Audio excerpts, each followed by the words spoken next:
This is Next Radio. With Broadcast Bionics. Innovative solutions for creative people. Thank you very much indeed. Welcome back, as they say on the worst radio programmes. What a great conference this is. Well done to Matt and to James. I think the only thing they've missed is an app to find the loo. That will be enormously helpful for next time. Thank you very much indeed. So, commercial programming. What's it all about? If you work in commercial radio, I suspect that about a quarter, maybe sometimes a little more than a quarter, of each hour is devoted to things commercial, either spot ads or promotions or sponsorships or branded content or whatever it is. It's a lot of content. How much time, quality time, do we spend actually thinking about what should go into that bit of commercial programming? I suspect maybe not quite enough, but let's examine that more closely. First of all, with a bit of a history lesson, and given I am Mr. Radio Moments, it's only right that we should look back. Let's look back not just a couple of years, but actually further than that. Let's look back to 1935. And the client, Ovaltinis. We are the Ovaltinis, little girls and boys. Make your request, we'll not refuse you. We are here just to amuse. Greetings, my little Ovaltini friends. This afternoon I have a very special surprise for you. Many Ovaltinis write to tell me of some outstanding thing they have done in the realms of sport and study. It always makes me very proud to hear of these things. And I've decided to award an Ovaltini Certificate of Merit. So if you have done something extra special, say in the way of running, jumping, swimming, or unbroken attendance at school, please write and tell me about it. And I will send you your Ovaltini Certificate of Merit. It's menacing, isn't it? Menacing stuff. But isn't that great, though? I mean, he's got the radio show, branded content, he's got the sick tune with the brand in, he's got a mail order club, he's got the kids taking part, he's got schools activities. It was a phenomenal piece of branded content. So, where have we come since 1935? I suspect backwards, actually, if the truth be known. I mean, you know, admittedly, we haven't been helped by the fact that for 50 years there wasn't any commercial radio, and when there was commercial radio, we were handcuffed, weren't we, by fairly aggressive regulations. So there are a few mitigating circumstances. But that is great, and I can guarantee that back in 1935, no little kid would have gone home, you know, the little 1930s kids, you know, no shoes, gruel to eat, and those little coats that zip right up. They would have never said, I don't like that because it's S&P. They would have said, I enjoyed that program because it was compelling, engaging content and utterly spot on. My assertion is, are we still bound by regulations that no longer exist in commercial radio? Let's take, first of all, the sponsor line, okay? The good old sponsor line. So we used to have a program property sponsored by a client, and then at the end we were allowed to say sponsored by blah, blah, blah, blah. And it was the sponsor line, which used to go on forever. But it was a line, and that was the only place where legitimately we could put the detail of the sponsor's offer. So that's where we had to put it. Now, of course, you can be a lot more flexible and creative about it. We don't need to just carry on inventing sponsor lines. I'll give you an example. If you've got Coventry University sponsoring a show, as we've had, you could have a disembodied voice saying, brought to you by Coventry University, #1 in blah, blah, blah, etc., which, you know, is what it is. Or you could have the jock saying, brought to you with our friends at Coventry University. Did you see them in the Sunday Times at the weekend? #1 in the league table. How much more compelling is that when you put your arm around the client and present the sponsor line like that? Just as when James was crediting the sponsors of today's fine event, Broadcast Bionics and Radio Monitor and Ignite, etc., and he actually talked about them in an engaging way, which I suspect is more memorable than when you just hear the logo thrown at you, okay? So it's what you do with the words that I think makes it a little bit different. I've got some examples here of stuff that we've done across at Orion. We run stations in the East and West Midlands. And, you know, these aren't laugh out loud, but they're just maybe an attempt to integrate the client's message in a more creative way. Imagine this as a bumper out of the show into the break. Adam Wilborn's back in a mo. And at 6'3", he's a pretty big guy. But it'd take nearly 12 of him to be as big as the giant screen at Millennium Point. Blimey. It's just a little easier, isn't it? Easier on the air and more entertaining than just shouting about the sponsor. Here's another one, West Midlands Safari Park. More from Dan Morrissey next with West Midlands Safari Park, where you can see the amazing Sea Lion show this weekend. Thank you. And the final one, this is another local client, Worcester College of Technology. Kirsty and Helen with Worcester College of Technology. Real courses, real skill, real jobs. They even do a media course. Kirsty could do with a refresher, actually. Just makes it a little more engaging. When you're carrying a lot of commercial material, if you can make it more interesting, then that's a good thing to do. We just had a new sponsor for the GEM Breakfast Show, which is Nottingham Building Society. Delighted to get them on board. And when the deal was signed, Sam and Amy actually talked about it. And they said, can we just say thank you to our new sponsors, Nottingham Building Society? Yeah, what an obvious but a great thing for a presenter to say, to make the client feel part of the crowd, to introduce the client to their friends, the listeners. And what's more, they then went on, the client wanted to go out and give bacon butties to people to celebrate the new sponsorships. That's what they did. Now, old school radio, I can imagine the reads for that. Old school radio would have been, come and see our street stars and get a bacon butty. And did they really imagine that people would get in their car and drive someone to get a bacon butty from a spotty teenager? No. But what Sam did do on air, he said, I gathered that our new sponsor is giving away bacon butties. They've brought none to me. And he made a big thing about it. Of course, the sponsor then delivered the bacon butties. But yeah, that's all about integrating the sponsor within that show. So this word, this commercial word, is not a dirty word. It really, really shouldn't be. I mean, commercial things are part of our lives, aren't they? There are shopping channels on YouTube where women unpack carrier bags and things. You know, one programmer recently said to me, I don't like that because it sounds too commercial. And I never quite knew what that actually meant. It probably meant they hadn't thought about it too much. What else? The competition.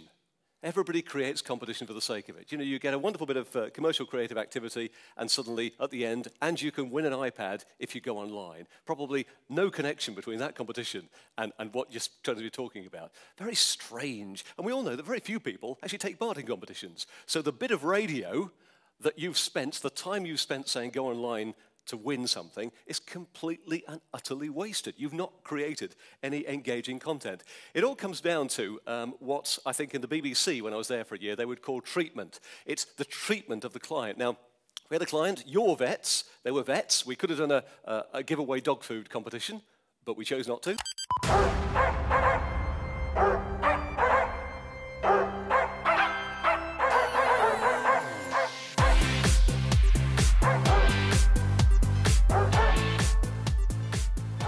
There, we actually did get 2 dogs, got married, got the vicar. It was a proper ceremony. We had courtship. We had a date in a restaurant.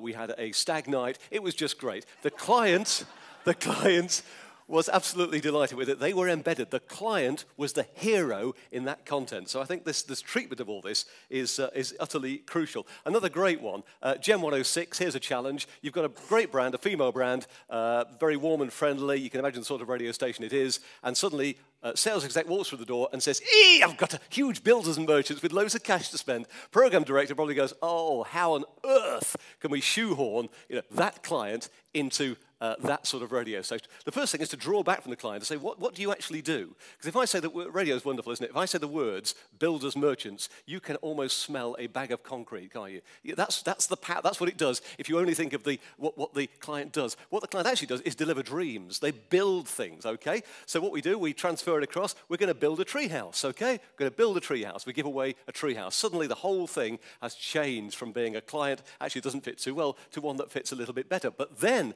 the master stroke, we go a little bit further than that. Sam, half of Sam and Amy, last year built his daughter a treehouse.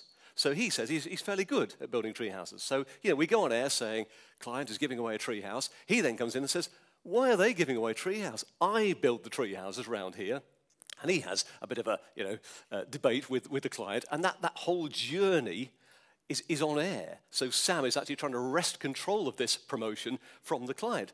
Now, we thought the listeners loved it, but we were doing some focus groups about 3 weeks later, and these were general, usual anonymous focus groups. We recruited casual cumers, so people who might have listened to us a bit in the last month. And we talked about they're listening to Radio 1 and Radio 2 and Capital and ourselves. We were one of the stations they were talking about. They started talking about Gem, and we said, what do you remember? Which is one of the first questions we always ask. What do you remember of that radio station? And they started to talk about the treehouse. That, to me, said that content had cut through. I didn't ask a question about a treehouse. They said it. What's more, when they talked about it, Here we are. They've just gone and done this wonderful broadcast. I've written it out here because you can barely hear. They were off mic, all these punters, as they always are. But here you are. You can see that down there, they actually got the client. We didn't say who sponsored it. They volunteered it. We thought that might be a fluke. Next focus group, exactly the same thing happened. So 3 weeks after we did this promotion with this client, people still remembered not only what had happened, but also the client, and they mention it by name, and we're talking about it. You know, that to me is a great bit of sponsored content, a bit of branded content. I think that's what we need to do as an industry, just spend a bit more time thinking things through. I mentioned the competitions, and you know, it's so easy, isn't it, by default, to fall into the trap of just creating a competition when actually you can create some content instead. A competition is just one way of actually cutting things through. The RAB have done a great deal of work, and I wouldn't hope to do it justice in this forum. I don't even understand half of it. But this is one slide I did like, and this is all about the shift in thinking, in advertising thinking, from the systemic approach to advertising, hurry, hurry, buy now, here's the offer, right through to what is now the trend, the heuristic approach, which is all about heart and emotion. And if you think to all the TV commercials you saw over Christmas, you'll know that that's what they were all about. It was all, no one was saying, buy your Christmas presents here. It was the way it made you feel. And I think we know this in radio. I was listening to Radio Nottingham over the weekend, and they had a football promo. And it wasn't about the match, the fixture. Everybody knows that. It was about emotion. That's what it was about. It was about supporters and love for the team, because we know that right-hand side, that heuristic approach, really does work. And we also know that these guys went on to investigate how the mind works, how the brain works, did all sorts of wonderful experiments, and worked out actually that the two things, really. First of all, that radio helps to cheer people up. You know, people turn on media to change their mood, and radio, we know, of all media, cheers people up more. And we also know that we can affect the environment of the radio station itself. And they did all these wonderful experiments to suggest how the brain works when it monitors different sorts of activities. So if it just hears an ad surrounded by silence, it's not tending to respond as clearly as bottom right there when you've got ads preceded by radio editorial. So if you can create the right environment, then those messages from the client are actually received and digested. We're in control, luckily, of the environment and the actual content. This is mostly about branded content, but I suspect that we ought to mention spot ads as well, because we should look at these too. They account for a significant proportion of our hour, and we must make sure that they add value to, some stunning campaigns about. I would say I think that radio advertising, as far as spot ads, is in a better place than it was 5 years ago. The TomTom campaign, I think, is absolutely stunning, because again, what they said, we're not advertising a navigation device. What we're advertising is the fact that actually it gets you from A to B quicker, therefore gets you over long, embarrassing moments. It was an inspired campaign. But also, I think, when advertising delivers messages, it's all very easy to think that listeners don't want the ads. But if you put the right messages in there, the right offers in there, then they do work. We get emails from people saying, can you tell us a bit more about something they've just heard in a commercial? Here we are. Are Drayton Manor admitting persons for £5 each before 10 o'clock this morning? Or was I hearing things? So people have actually monitored the ads, and they're taking note of them. So we've got to make them interesting. And I would make a plea, I think, to anyone writing ads, never to do any more featuring talkback effects. Why on earth have we had radio commercials featuring talkback effects? Do they not realize that listeners haven't been in the studio? They don't know what talkback sounds like. They can't get beyond the platform into the relationship that listeners have with the radio station. And as I say, I do think that commercials have certainly improved in the last few years, and they've gone away from shouty fluorescent signs into something that's a great deal more engaging. So my plea to you here today, because you are the future of our medium and the present too, and I would say let's acknowledge that people's repertoire of stations is now growing. For generations, no matter how many radio stations we put there, it was staying about the same. But there's evidence now that people's repertoire of stations is now growing. They're dipping into a few more. And what we can see from all our audience figures as well is that they're spending more time with that variety of stations. So even though the number of stations is only growing a little bit, they're actually spending almost equivalent time with 3 or 4 radio stations. We've got to stop them switching. And certainly if you work in commercial radio, making sure that all your commercial material is well thought through is an absolutely key job for the programmer going forward. So I say finally, let's take a fresh look at everything that we do and care about it, help the listeners care about it too, Listeners only dislike it because it's dull, not because it's commercial. Thank you. Thank you. David Lloyd. This is Next Radio. With Broadcast Bionics. Innovative solutions for creative people.